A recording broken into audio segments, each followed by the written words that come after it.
Muko tayari? Thank you. Dear Kenyans, you are all aware of the political developments in our country.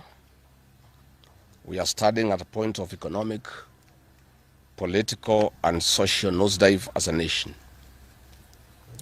As a country, we, the people of Kenya, are being treated by William Ruto as less Kenyans at any given moment.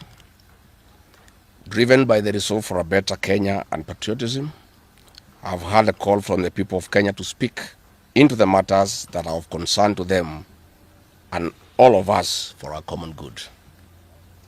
On the 7th of July 2025, during the 35th anniversary of Sabasaba, Kenyans from all walks of life led by Gen Zs, unarmed and peaceful, went to the streets. This is not the first demonstration that has happened in Kenya this year where lives have been lost and property destroyed. Unbeknown to these peaceful demonstrators, the tired regime of kill and destroy property and blame it on the Kikuyu community and specific leaders who are perceived unfriendly to this killer regime. This targeted profiling of the Kikuyu community and destruction of their specific business is an economic sabotage not new to the narrative of William Ruto. On the 30th day, these state-sponsored militia, under instructions and guidance from the police, were dropped in different places in the country, and mostly in the Mount Kenya region and other regions not perceived friendly to the government. They were strategically dropped past midnight, and then roadblocks were placed by the police while others was dropped early in the morning. The militia were procured by Ruto. Governors and MPs allied to him. These regions include Nairobi, Kiambu, Kajiado, Kisii, Nyeri, Murang'a, Kiambu, Kirinyaga, Meru, Nyandarua, Kajiado, Kitengela, Ongata-Rongai, Machakos, Embu, and in Wote. They had clear instructions to loot and destroy specific properties under police supervision. A killer squad of 101 that works under the Director General of the National Intelligence Service, Nuruddin Haji, was armed with assault rifles and drove in a convoy of unmarked Subarus, shooting and killing innocent protesters aimlessly in the streets and estates. This squad in Subarus, hooded and masked against court orders, are disguising themselves as DCI's officers, yet we know they are not. In fact, I would like to clarify that the National Intelligence Service has nothing to do with the DCI. This is the National Intelligence Service. And this squad of 101 people was formed when I was still in government. Officers were recruited from the Administration Police Unit for special training by NIS on abductions, killings, and cover-up. And this is a squad that is killing the people of Kenya. The killings and the business destruction pattern point to William Ruto's ethnic profiling narrative, which he is a master with no rival. With a close coordination of PS Interior Raymond Omolo, this narrative was boosted online by state bloggers to spin the narrative. The Cabinet Secretary Kipchumba Murkomen's public to shoot to kill order, coupled with assurances to police officers that the government will not cooperate with the investigators in police conduct, has emboldened security forces. Police officers are now on record threatening citizens who are in their homes, boasting of their license to kill, acting with a confidence that can only come from the highest echelons of power. Mr. Murkomen's admission that these are not just instructions from him but orders from above removes any ambiguity about where responsibility lies. It will be recalled that in the run-up to the 2007 general election and its aftermath, the narrative of 41 against 1 was a masterpiece of William Ruto. The target was profiling Kikuyus against the rest of the country. To a large extent, he succeeded, and every Kenyan knows what happened, and it is also fresh in his mind of the ICC ordeal still hanging on the neck of William Ruto today. We remind William Ruto that his ICC cases are not yet over. They have been posed after witnesses disappeared. And what he is pretending over are crimes under the Rome Statute. It is clear history is repeating itself, and the architect William Ruto is back on the deck. He is hell-bent to finish his unfinished business with the people of Mount Kenya, destroy their businesses and make them black sheep of Kenya. Despite this horrible experience, the people of Mount Kenya voted William Ruto to a man in 2022 general elections against the advice of President Kenyatta, whom Mr. Ruto had branded as a drunkard and a useless leader. Today, the people of Kenya, and especially the Mount Kenya region, feel sorry that they did not heed to the advice of Kenyatta. These state-sponsored militia were key in touching of various parts of the country with ease of police assistance to prefer terrorism charges on specific people from Mount Kenya region. So far, about 50 young people are in courts in trumped-up charges of terrorism in scenarios of state-managed crimes by the state. Again, this is a clear onslaught on the Kikuyu nation. A case in point, when a police station in Mawego in Homa Bay County was torched, the suspects for that particular crime have been charged with arson. But when a police station is alleged to have been torched in Kiambu, suspects from the Kikuyu nation are charged with terrorism charges. This is serious ethnic profiling. Last night, in Juja and Kirinyaga, these state-sponsored militia invaded various businesses. Luckily, in Kirinyaga, after Wananchi went to Sagana police station and they refused to act, saying they had orders from above not to interfere, the people organized themselves and repulsed the militia. Mr. Ruto's ethnic profiling has led to the destruction of the foreign properties belonging to the people of Mount Kenya. Maguna supermarkets in Meru, Kahawa West and Muranga. Nice supermarkets, hotel and petrol station, and nice city in Mwea in Kirinyaga. County supermarkets in Kabati and Kirinyaga. Power Star supermarkets, Quickmart supermarkets in Eastern Bypass, Shell and Totomin markets in Roiro, Chill Post Hotel in Gong, Boju Shop in Keserian, Homegrown Supermarket among others, and the Family Bank in Kahawa and Roiro. Notably, in Meru, these state-sponsored militia tried to attack Meru Dairy Processing Plant and were repulsed by workers. In Nyeri, they further tried to attack Wakulima Dairy in Mukurweni, and the attack failed. We urge our businesses to heighten security surveillance on their business premises and production lines, especially the KTDA, coffee factories, milk processing factories, among others. We take note that in Meru, on Sunday the 6th of July, at an event attended by CS Kipchumba Murkomen, the MP for Bori, Mugambire Dikire, indicated that a supermarket would be attacked the following day. As sure as December 25 is Christmas, and true to his word, Maguna supermarket was torched by the state-sponsored militia, which the MP was private to. Why hasn't Mugambire Dikire been arrested? How did he know that a supermarket would be attacked? This is selective justice. The evidence that these militias are state-sponsored is plain for all to see. Videos circulating widely show police officers not merely failing to intervene, but actively transporting armed groups who proceed to unleash destruction with apparent impunity. Uniformed officers have been seen standing guard as these groups rampage. They are in action and a stark contrast to strong statements being made by government.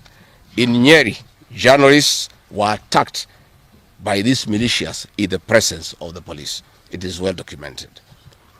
This is a clear indicator that Ruto is working with governors and MPs allied to him to destroy businesses owned by the Kikuyu, the Meru and the Embu, and blame it on people who don't support his administration.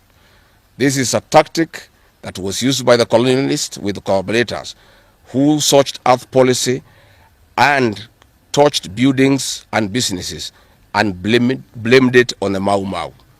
This divide and rule tactic will not work, Mr. Ruto. We know that in Meru, they want to use this mayhem to blame Mithika Linturi. In Embu, they have already blamed Mkonji Gitonga. In Ketengela and Gong, they want to target Senator Seki and MP Onesmus Ngogoyo. In Nyeri, they are trying to haunt Honorable Kagusha. And in Kirinyaga, they are targeting Senator Murango. We want to remind President Ruto that it is not the Kikuyus who want him out of office. It is the entire people of Kenya. Kenyans are suffering equally across the country. That is why Kenyans have said, if you, Mr. William Ruto, believe that it is the Kikuyus who want you out, then all Kenyans are Kikuyus. I want to thank the people of Kenya for standing out against this tribal profiling of the Kikuyu. The people of Kenya yesterday did wonderful by saying that the Kikuyus should not be profiled. This morning, I've seen Ruto quivering and wailing in uncontrollable anger. Mr. Ruto, you to stop being angry. That will not help. You need to know what you need to do because you have not been listening to the people of Kenya. The people of Kenya are more angry than you are. They are angry because you have overtaxed them. There is wanton corruption.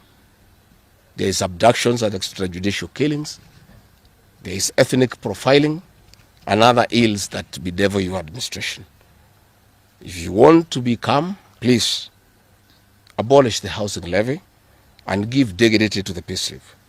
I have heard you saying that you cannot give jobs to the young people. Please restore the dignity of the payslip. Restore the capacity of the middle class.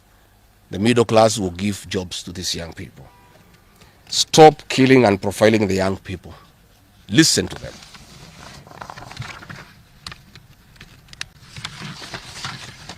Stop abductions and extrajudicial killings.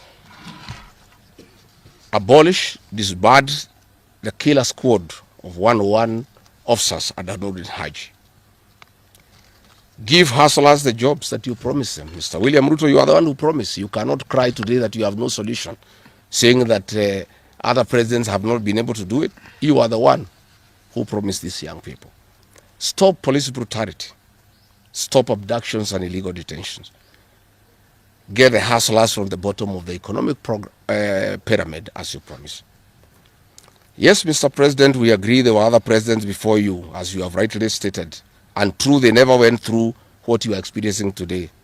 May it please you to know that the reason why Kenyans rarely had problems with them of law. They did not capture our constitutional institutions to work for them instead of working for Kenyans. They never killed children. They never attempted to build churches in State House. They never organized militias to destroy people's property and kill them. That is why you have a problem. And we also want to remind you that Mwai Kibaki had a difficult time from you, William Ruto. Videos are everywhere. You cannot say that Mwai Kibaki did not face resistance. It's on record that you gave hell to President Kenyatta for 5 years. So it is hypocritical for you to allege that Mwai Kibaki and Uhuru Kenyatta had a very easy time. Most of the problems Mwai Kibaki and Uhuru Kenyatta had came from yourself, and it's on record. We want to advise you that the one-term movement is not getting you out of power outside the Constitution. Mr. President, nobody wants to throw you. Nobody wants to overthrow your government. Nobody wants you out of power through unconstitutional means. Mr. President, I and the people we work with are on record. We want to remove you from State House through the ballot in 2027. This narrative you are creating that there is an attempt to overthrow your government is for you to have the opportunity to use the Terrorism Act to profile communities and to persecute leaders who are opposed to your administration. Please relax. We want you to serve your one term. Nobody wants you out of government, and constitutionally, nobody has any plan to overthrow your administration, Mr. President. We want to face you on the ballot in August 2027. So just relax and stop crying wolf that anybody wants you out of office unconstitutionally. There is no leader here who is planning a coup, and none has the capacity, and nobody is interested. The leaders in this country, and indeed 95% of the Kenyan population, want to humiliate you at the ballot. They will relish that moment. None of them would want you to go out through any other method, unless, of course, you decided to resign on your own volition. So please stop creating this narrative. This narrative is to enable you to use anti-terrorism law to persecute leaders and to persecute the Kikuyu community. If you speak out online, Mr. President, you want to use the Terrorism Act to harass people. If you dare challenge your administration, you want to use the Terrorism Act to deal with people who are opposed to your administration. My fellow Kenyans, let us not be deceived. William Ruto has stripped away even the pretense of democracy. What we are witnessing is not the rule of law, but the rule of fear. This is not the behavior of a government that serves its people. This is a machinery of outright dictatorship. Finally, I want to announce to the people of Kenya that tonight I will be traveling to the United States of America to talk to the Kenyans in diaspora and the international community about the state of the nation. I would have wanted to stay in the country at this very difficult time, and threatened by people close to William Ruto, who called some of my people today, and they will want to stop me from leaving the country. I have no problem. If you want to come and arrest me at the airport, as you are threatening us, you can go ahead. I don't have a problem. You cannot sell fear to us. You know, even if you sold us fear, we cannot buy. You know, and therefore, as I'm out of the country, unless I'm stopped from going, and if I'm stopped from going, I'm still okay. I'll be here because this is my country. We have made sufficient arrangements with other leaders in the united opposition to create a pool of lawyers to come in through for our young people who are being persecuted on trumped-up charges of terrorism. And I want to explain. I have heard the president saying that people have attacked police stations and the law courts. It was all stage managed by the MP for Kikuyu. How do you explain that people can walk into a police station and they are not armed and take over the police station from armed police officers? How do you go to the courts that are guarded by armed police officers and touch them? All these attacks of vital installations were stage managed by William Ruto through Kimani Ichung'wa to create the opportunity to prefer charges against people using the Anti-Terrorism Act. That is the reality. So nobody has attacked any police station. They were all stage managed by government. And what is happening is history is repeating itself. This is exactly what Moi did in the 80s against the Kikuyu community. After the abortive 1982 coup, he used sedition laws and the clandestine Kenya movement to profile the community and hold people into court, and they'll be taken by Bernard Chunga after 5 p.m. This is history repeating itself. I want to ask our people to be calm, to be cautious, and to be strong. I want to appeal to our young people, the Gen Zs. Looking at the scenario of what is happening and what William Ruto has planned, I want to ask my children, my sons and daughters, to consider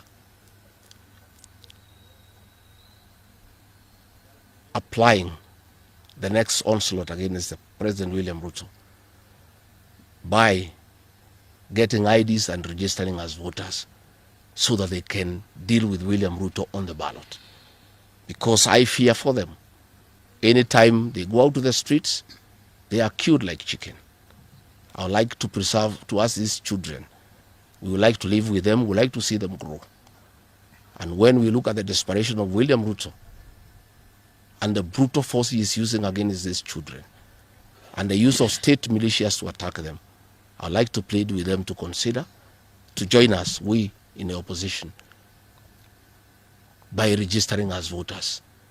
And in 2027, we'll be able to get rid of President William Ruto. William Ruto, finally, let me ask you a question. The Kikuyu nation, the Mount Kenya people, you call tribalists every day. These people you are waging war against, their businesses, are the same people who voted for you, even after what you did to them in 2007. They forgave you and considered you as a person they can elect as president. You have turned against the community. You are trying to mobilize other Kenyans to profile them and to fight them, but they have refused. These same people from Mount Kenya have the capacity to support somebody else. It must not be you. And they proved that they are not tribal by voting for you when you are Kalenjin. They can vote for a Kamba. They can vote for a Kisi. They can vote for a Luya. They can vote for a Maasai. That sense of entitlement that you are having to the Mount Kenya vote is misplaced. They voted for you, yes. You betrayed them. You turned against them. They don't have to vote for you again. Please stop persecuting them into submission. They will not submit to your brutality, to your vicious attack against them and their leaders.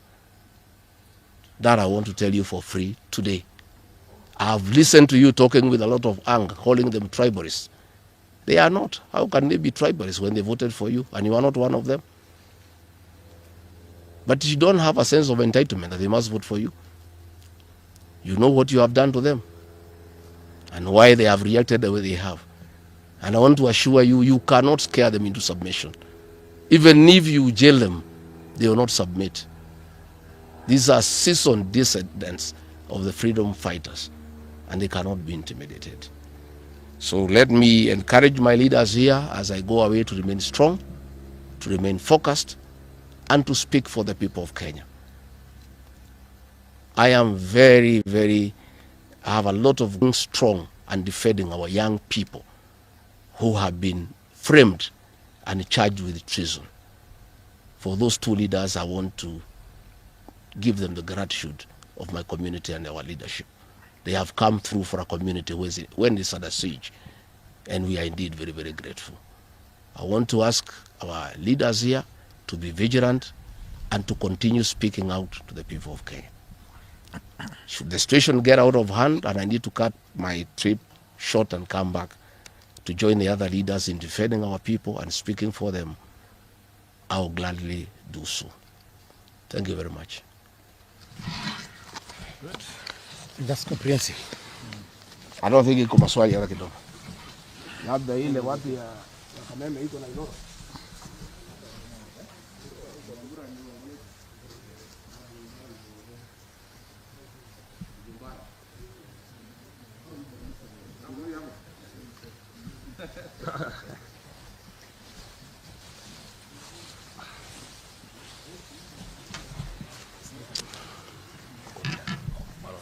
Oh. Muko tayari wale watu ya Kifaransa?